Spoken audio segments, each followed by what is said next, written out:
बहुत बार ये कहानी घटना बताता हूँ कि एक बार एक मछुआरा मछली पकड़ने के लिए रात के समय में अपनी नाव लेके जाता है। तो उसकी जो नाव है वो किनारे पे है और वो नाव को लेके जाता है, चप्पू चलाता है। अंधेरा होता है, अंधेरे में अक्सर वो लोग जाते हैं मछुआरे, क्योंकि मछली उनको वो करना है। तो वो नाव लेके जा रहा है, चप्पू चला रहा है। फिर आगे गया और उसने अपने जाल को डाला तो आधे घंटा वेट किया और फिर खींचा तो देखा रे कुछ नहीं आया। तो फिर बोला अरे लगता है मछली आज अंदर हो गई। तो उसने क्या किया और आगे चप्पू चलाया, बहुत चप्पू चलाया। चप्पू समझते हैं ना क्या?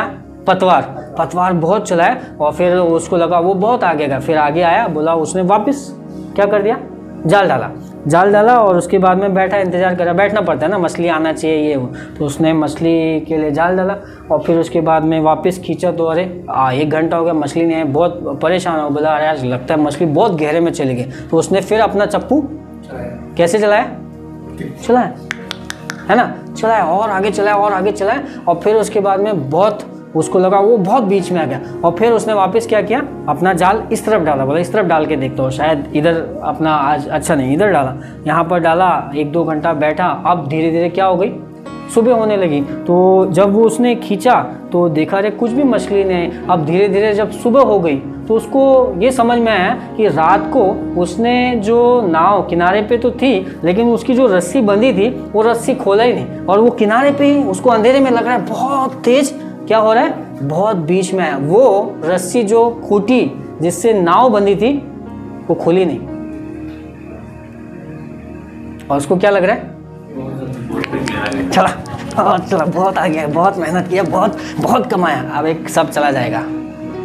तेरी रस्सी खुली नहीं।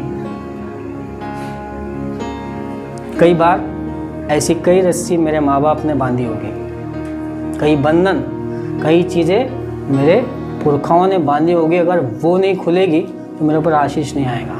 वो रस्सी को आपको खोलना पड़ेगा और वो रस्सी प्रार्थना से खुलती है। वो रस्सी, बंधनों की रस्सी, श्राप की रस्सी प्रार्थना से खुलती है। उन रस्सियों को क्या करना पड़ेगा, खोलना पड़ेगा। दानियल उसके लिए प्रार्थना करता है कि हे प्रभु हमारे पुरखाओं की। वो 14-15 साल का लड़का आया, उसने कोई पाप नहीं किया और बड़ा ज्ञानी और बड़ा बुद्धिमान और राजा के सामने खड़ा होता और परमेश्वर से प्रार्थना करता। जितने भी आप अध्याय पढ़ेंगे उसमें आप ये देखेंगे कि दानियल सबसे अलग था। एक धर्मी व्यक्ति अपने बाप दादाओं के पापों के कारण क्या कर रहा है, पश्चाताप कर रहा है। मैं और आपको, हमको कितना करना पड़ेगा, हमको कितना अपने पापों को अंगीकार करना पड़ेगा। उसने सारे लोगों के पापों के, अपने अधर्मों को, सारी चीज़ों को कबूल करता है और उसके ऊपर आशीष। फिर